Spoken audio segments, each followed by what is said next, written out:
Hey everyone, and Happy New Year. So today I decided to put this video out to everybody because several of you got in touch and said, I'm not on Facebook. I really want to see the video, but I'm not on Facebook. So I'm just going to do it for everybody. And the title of my talk today is 4 types of activity that we should be doing if we're over 40 for health and longevity. So the first thing I want to say is a big point, is that your fitness level is your biggest predictor of how long you will live. Okay, so it's more important than smoking, it's more important than alcohol, it's more important than lots of other things, is how fit you are.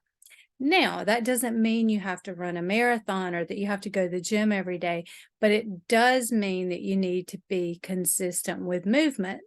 And here's the real exciting part. The person who gets the most benefits is a person who has been sedentary that starts exercise. And that's where the most benefits come. So like the couch to 5K people get the most benefits because they've been doing nothing and then they've started exercising. So I hope you find that really hopeful. What that also means is, like, if you're already exercising and you want to get fitter, great. And it will impact your health in a better way. But the most benefits come from being inactive to getting consistent with exercise. So the 4 types of activity we're going to go over today. I'm going to say something first about the blue zone. So in the blue zones, there's 7 regions in the world where people live to be over 100. And not only do they live to be over 100, they live to be over 100 in good shape and active and involved in their communities. And none of them are going to the gym or lifting weights. They would, probably wouldn't know what to think about, some people in Sardinia if they saw a gym, or people in these rural communities that they're active during the day. A lot of them walk lots of miles uphill with things strapped on their back. So while you could argue all these people in the blue zones aren't doing strength training, they don't need to, because they get it in their daily life, gardening, tilling the soil, doing different things that keep them active. And some of you may be that way, but one of the stats is that 93% of Americans are metabolically unhealthy. And I don't think it's much different here in the UK. So we need to think about moving more. So the 4 things I'm going to share with you, the 4 different types of physical activity and how much you need to be doing them. The first one is cardiovascular work. These are in no particular order. And that just means you're getting your heart rate up. So cardiovascular work is really important for the heart. It's important for the number of mitochondria you have, which are your mitochondria are what gives your cells energy. So you want to get cardio because of that. It's really good for anxiety and depression. I was at the GP this morning and I was asking my doctor, I was like, what do people come see you the most about? I said, is it gut health? What is it? And he said, yeah, he said gut health. And he said also this time of the year is mental health and well-being. So if we can take something and do it to help our own mental health and well-being, that is amazing. And they know from the studies that physical activity helps more even than antidepressants and anti-anxiety medicines. So that's a huge benefit of it as well. Let me see, I'd written another one for cardio. Oh, just weight management. Now, physical activity in terms of walking and even going to the gym and doing cycling or spin class, it might not help you lose weight, but what the studies show is that it can help you maintain your weight. And after menopause, we start to gain weight. So maintaining weight is really important. So that's the 4 benefits of cardio. Now we're going to move to, which one did I have next? Stability and mobility.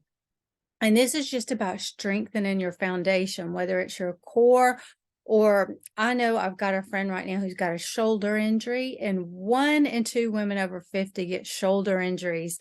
So she's going through rehab and learning ways to strengthen her shoulder. So think of the stability and the mobility part as your foundation.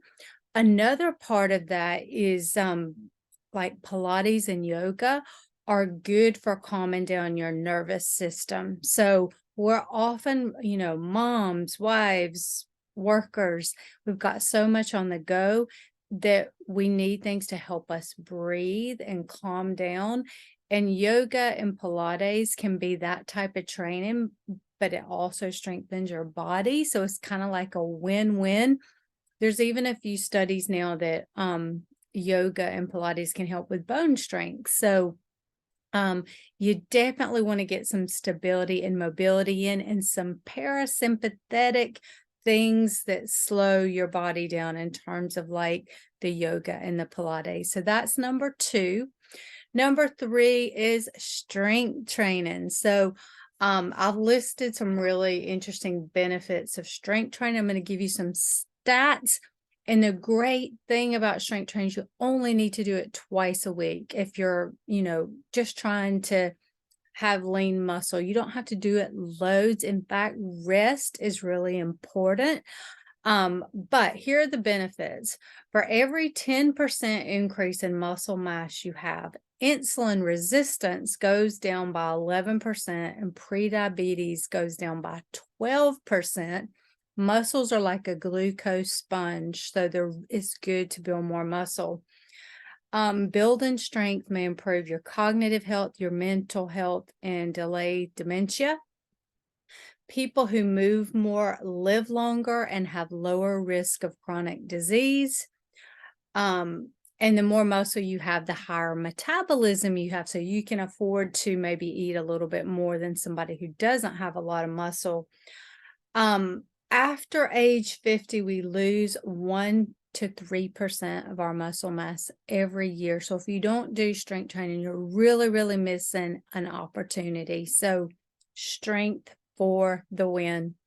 And the last thing is NEAT, N-E-A-T.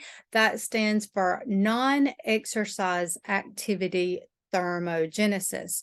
Now, what that is when you go parks at a grocery store and you get mad because you can't park close to the grocery store, well, park yourself far away and walk. That's the whole point of NEAT. NEAT is any of this extra movement that we can do during the day to up our physical activity. So I had the opportunity a few years ago to meet a lady who she's got her doctorate and she's a professor and she was head of physical activity, really big role in Scotland. And we sat down and she explained to me that even if you go to the gym an hour a day, or even if you exercise an hour a day, if you sit for more than 4 hours a day, you're still at risk of dying from all causes. 4 hours a day. Now, how many of us sit that much, like just in the morning?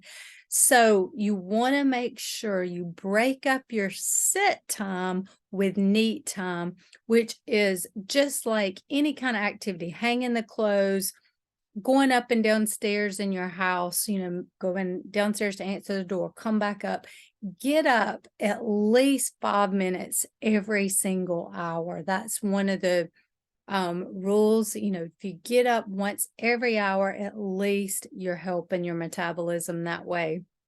So I'm going to go over those really quickly again, what I've said. Number 1, you want to do cardiovascular work. Now, I didn't tell you about the minutes here.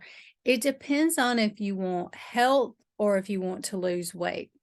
For health, it's 30 minutes 5 times a week. So that's what you'll see the World Health Organization has said, et cetera, et cetera. But if you want to lose weight, you need to do 300 minutes a week. So I've broken it down for you and how much you would have to do a day for both. So for health, you could get by with 10 minutes twice a day. Now, that's not bad at all. And you get an extra bang for your buck if you do it after meals. So have your breakfast, then go a 10-minute walk.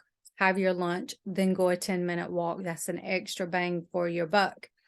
Now, if you wanted to do the 300 minutes and you did it every day, you could do 22 minutes after 2 meals a day. And you would still, if you do it every day, you'll still get that 300 minutes a week. Now, it is true that it's good to rest at least one day a week, but the kind of cardio we're talking here is where you're going out and you're going on a walk and maybe you're pushing yourself a little at some point during the walk. So we're not talking about, running marathons or going to really hard classes. We're just talking about moving your body and getting your heart rate up. A lot of people on my email list are beginners, so I'm not talking to athletes here. This is for the beginner person who wants to get moving. But again, the 4 types of exercise we want to be doing is cardio, mobility and stability, and things that calm our nervous system like yoga and Pilates, strength training, and lastly, NEAT. So I hope that was helpful. Keep it, I think it's relatively short. And if you have any questions, just hit reply and let me know. Thank you.